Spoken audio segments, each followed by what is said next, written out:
I was reading my YouTube comments and there were some people who like really wrote some wild things about the changes. The balance of Guilty Gear Strive is so different in the YouTube comments compared to like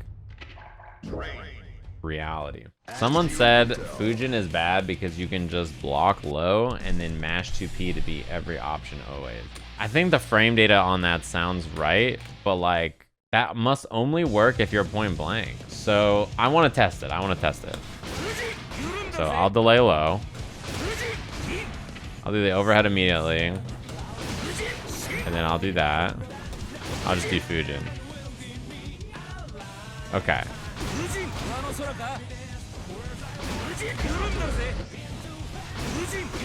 Okay, I've got the timing so I don't get counter hit by the low. So that's a punish on Fujin.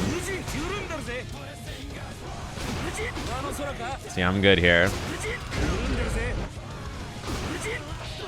Okay, I got a punish.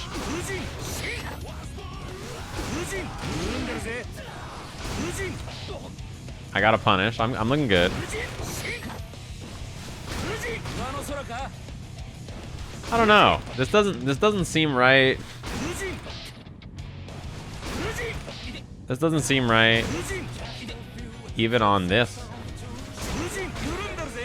I guess I'm safe to that though with this timing though. Oh, it already seems like maybe not true, and that's with no spacing at all. Of course, my other thing about this is like you could always Fujin into hop or something, or you can always like space out Fujin like this, right? And like spaced out Fujin like this is like much harder to deal with for the cancel options, right? Because even if I'm mashing P, it's not easy to challenge on this, right? And like if the timing for your Fujin is such that this will catch your delayed button, exactly. I'm pretty sure this, whoops, this will always hit you basically. So it's not that consistent. I think the idea is kind of correct, but it's not like that in actuality, because if someone is trying to do Fujin into low to frame trap a button, then if you're trying to delay your button for that, you'll lose to this, and you'll also be in trouble for this, and then you'll also lose to this too. And yeah, against the character with the DP, you need to space it out anyway. The other thing I read in my YouTube comments that I was flabbergasted by, it essentially was like Fujarg is like a bad move. Fujarg is bad because like Hotashi said it the best. Like if you do this move, then it's the easiest way to just lose 30% of your life. Like this move is just not good, right? It's just like the same as, I'll give you another example. I'll do two at the same time. These two characters both have basically the same kind of idea behind these moves. And I think at lower levels, people talk about them like this. Fujarg is like, you just jab it and beat it. Every character just jabs Fujarg and it beats whatever you want to do. And people say the same thing, oh, you just 6P or Trill, and it's like a bad move or whatever. But the point of both of those moves is that you don't do them when people are just sitting there waiting for them. Most moves are not great if you just like sit there and just do the move that they expect, right? If I'm fighting against a Kai player, for instance, right?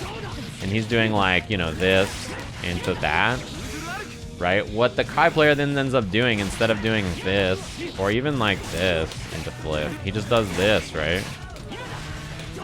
Into this, and then they do fireball or whatever. And you're waiting for the flip and they run up and do that instead, and then all of a sudden your risk is much higher and they get chip and they push you back to the corner, or they do this or delayed that. You know, like the point of the move is you don't do it when people expect it. Or yeah, or they do this and they run up and throw you. And instead of thinking like, this move is bad because it just loses the jabs, like what is this move useful for? Right? And the answer is, I think, pretty clear, right? Which is, this move is really useful for beating throw, and up close people probably gonna mash a crouching jab or throw. It's really good when someone's stuck in shock state as well. So like situations where you have sweep into this, into like this is really good. And the other thing is, you don't have to just cancel it off of your far buttons like this, right? You don't have to just cancel it off of this and do it like that. You can always like run up and then stagger with something instead, and then do it kind of unexpected off of something like that. It also catches jumps. So like, let's say you expect a stun dipper or something, right? So you're neutral jumping. This move is really good for dealing with that. Especially running, the running version of it. If as And then, you know, you do all this and it's just like all fucked up, right? It's so good for catching jumps. It also gives him a ton of corner carry as well. For all of his routes, he like goes so far with this move. The other thing to understand about Kai is that when he has meter, whenever he has meter over here, you cannot play the game because of this. Like, it doesn't matter what you want to do, right? He's doing whatever. This is he has a 5 frame option. That's a low, and so you're no longer allowed to stand. You're no longer allowed to move. You're no longer allowed to attack, right? Because these this move is, you know, it's this powerful. And so because people are expecting Stun Dipper, right, and they're scared, you can just run up and do this too. Or you can shoot a fireball and then run up and do this because they're looking for a Stun Dipper. Same thing with Geodrill. I saw people complaining about Geodrill, but this move has the same kind of, it's not good if you just do it, but it's really good when your opponent is looking for some other option and you present something new. Like, it's not good when you do this every time. If you're just doing that, or if you're full screen doing this, but if you're doing stuff like this, I don't think nobody's interrupting that. Or even stuff like dashing this and then doing stuff like this, people are usually not ready for, right? Like, these are useful things to do off of it. Even holding space with 2D, 2D, 2D into raw drill, like, most people are going to try to counter poke your 2D, right? And if they're trying to beat your 2D, they're not going to hit 6P. Like, if I want to beat 2D, I'm going to hit a crouching attack like this or something, right? Like, fireball is not a bad option. You see 2D, you're like, let me fireball. You know what I mean? That's like the point of it. Can I show you a successful counter poke with 2D here with Kai? It's probably not gonna work. I don't imagine it working. Probably 2S is probably better, right? But maybe 5H is okay. Oh, 6H looks good. She's doing that over there. I'm trying to do this. You know. That's how it goes.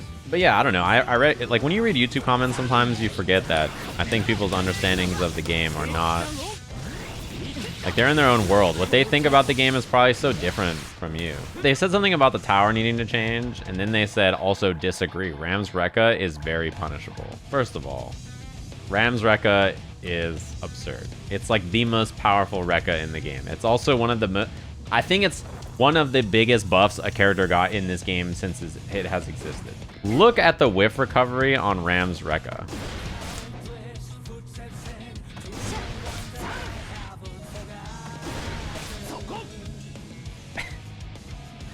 Okay, that's the whiff recovery on Rekka 1.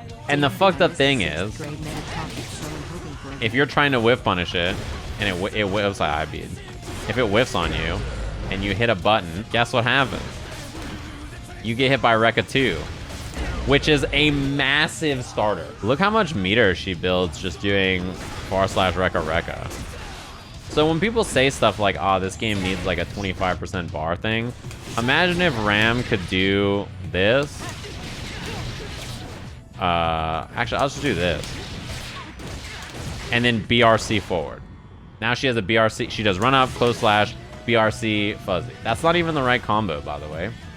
She already has a 25% meter. Oh, you have to dash cancel it, right? Grounded sword toss. So she can do all kinds of shit like that too. The fact that her anti-air combo is like 5P, rekka dash, rekka dash, rekka, and she builds like 70% of the bar or something is like, yeah, it's absurd. It's absurd. But that's not the point. You know, the point is now it's so easy to punish it, right? So Rekka 1, as you can see here, I can punish. The frame data is, the first hit is -5, second hit is -10, third hit lasted -25. The problem with this being this amount of, like, it being -5, right, and trying to punish, is that if she ever does Rekka 2 or cancels into any other special move, and you get counter hit trying to mash on the Rekka, you explode. That's the first thing to understand. The other thing to know about this, too, is that she doesn't just have to do Rekka 1. She can also do Rekka 1 into sword toss, right?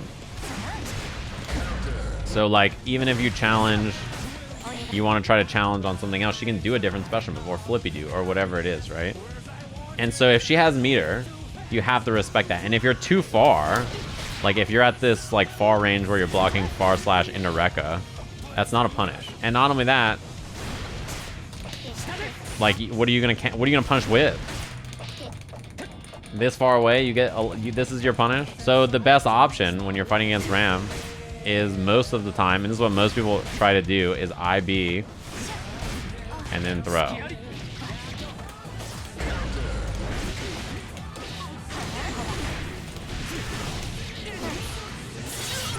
This is the damage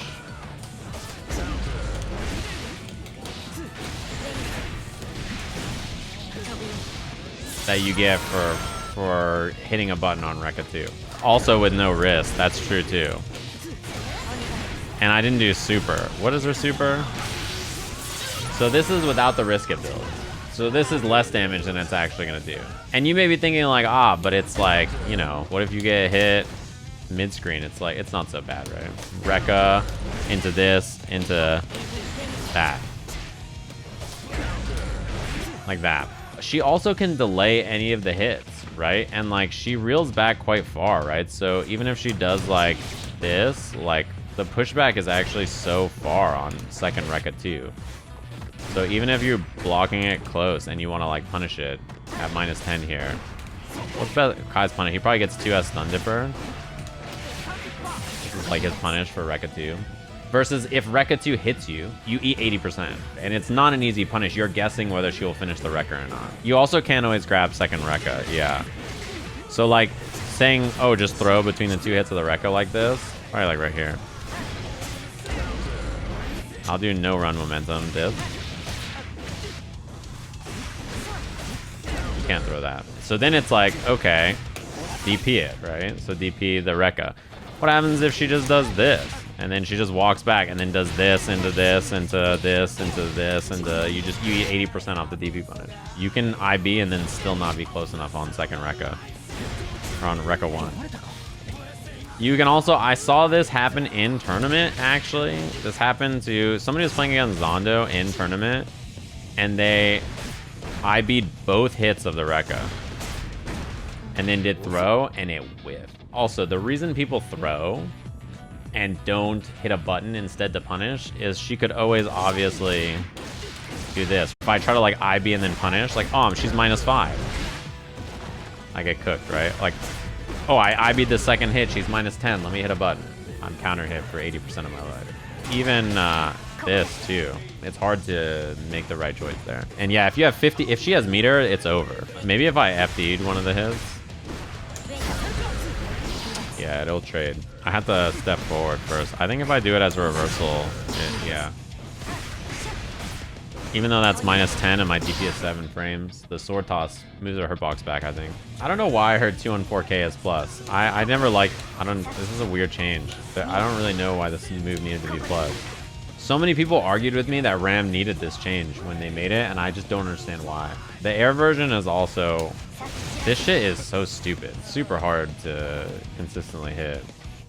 And yeah, the recovery is quite good too, actually, right? That's not a punish, for instance. Not a punish. You can block there. What's harder to AA, that or Bandit Bringer? It depends. Bandit Bringer can be really fucked up to anti-air. Like, if it's like this angle, sometimes it's really hard. Yeah, Bandit Bringer is also really bad on block. What is this move on block? The air one? At worst? Because that's not a punish. Just close slash as she comes down. Okay, I'll do that.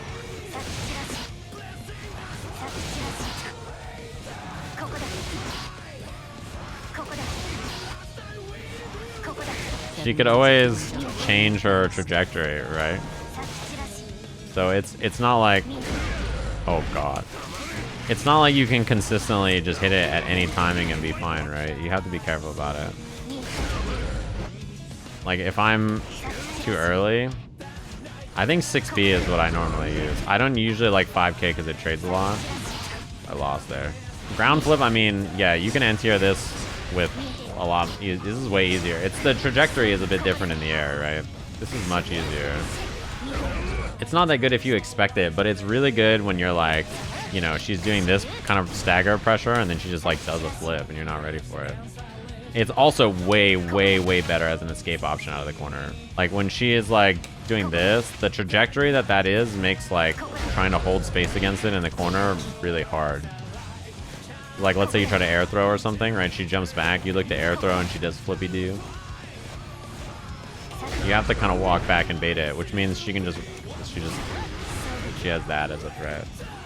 Air flip is really good for that. Anyway, I don't care. I mean, I don't care what they changed with Ram, to be honest with you. I don't really have that big of a problem. I think her rekka now, as bullshit as it is like way cooler than anything she did before. The problem is that she doesn't really have a problem. Before, she had these normals, right? And like these normals are absurd. They're so ridiculous to poke against. They're like incredible, right? And she has this normal. And her corner carry is absurd. And like she has burst safe routes and like, you know, she had all this stuff. But before, you recall that she would do this into like that. And this is like her mid-screen combo, right? It was like, this is my, you know, this is what I do when you're getting hit, right?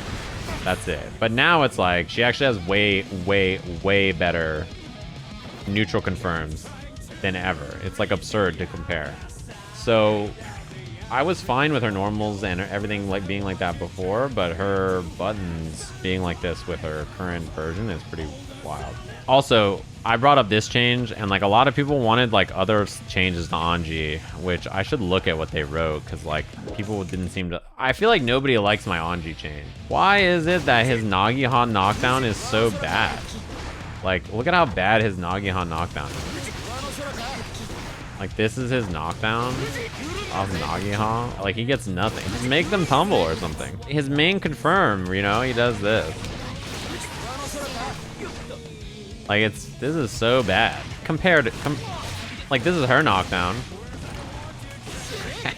And it's not just her. It's not like it's just a her thing. Like, is there like another character that gets an offensive knockdown that's so bad? I don't know. I don't think there is. Like, I can't really think of that many. Come on, man. Give him a real knockdown. This is tragic. Oh, that beat Fujin. I think Baiken is quite good. I think her neutral is super good. Like, this move is absurd. This is a 10 frame bar slash. Like, this move is absurd. This move is absurd. This move is 11 frames. It crouching combo, non-counter hit, by the way. Look at this. Non-counter hit, crouching confirm. That is so good. That is like, yeah, her buttons are really good. This is really good too, honestly, too. Like, I think this is really strong. Challenging. People have been using this more recently. Yeah, if you think she's gonna do the follow-up from H Kabari, you can 6P the follow-up. The problem though, obviously, is like, let's say my opponent is set to all guard with counter attack, after block, 6P. So I'm trying to beat, I'm doing Kabari and like, you know, I'm getting smoked here by 6P, right? I could always just, whoops. I can always 2H and beat it, right? Or 2S. A lot of people do this a lot. Whoops. Into throw. This move is a fireball. I mean, that was Kabari into Kabari and it worked. And also, Kabari is like such a good starter too, right? Like,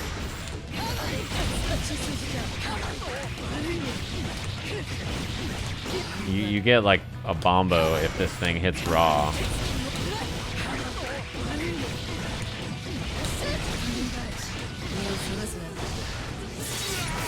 It's pretty good damage. I was reading suggestions for people's changes and stuff, and like, man, a lot of people have some really weird stuff. The Kai players are really, they're making shit up, I gotta say. The Kai players are truly making shit up. They say shit like, we have no safe options, etc. Like, we got nothing good, nothing safe for this, nothing safe for that. All of our options are unsafe and unusable and bad, and like, they need to buff this and buff that and buff, like, what do you want? You want like, they gotta fire up some GrowTube and watch some Texas Showdown? So true. Watch Flash win the E-Series. He won the E-Series with Kai. Someone said like Shock Stage should it last longer, and I'm like, nah, I'm good. I'm okay. I don't need that shit to last longer. And someone said, would it lasting 5 more seconds really be that big? Like, I don't understand. Why can't it last 5 more seconds? 5 seconds? Do you know how long 5 seconds is? Not every character has a 10 frame forward slash. This difference is pretty big, actually. Right? Like, he can't punish this with forward slash. It's the same thing for this, too. Like, if you block this character as Testament, you cannot punish. 2S is 11 also, right? I don't know. States on. This is bad, watch. Like, I'm surprised that reached. What's it called? A lot of times this doesn't reach and 2K, 2D does not reach. Like, there's a lot of characters like this. Biken, I don't think, has a good punish. May probably is easy. Axel can do far slash. Chip has a punish. Pot's... I don't know what Pot would do. But you get my point here. It's actually a better scenario for Kai by quite a bit. But you also have to commit to the Stun Dipper while they're in shock state for whatever reason. I don't think Stun Dipper needs to be much more unsafe. Like, yeah, he does this probably. That looks good, though. It's not that bad. A lot of characters don't actually have that great of a punish. Unless you have a 7 frame forward slash, like Nago does.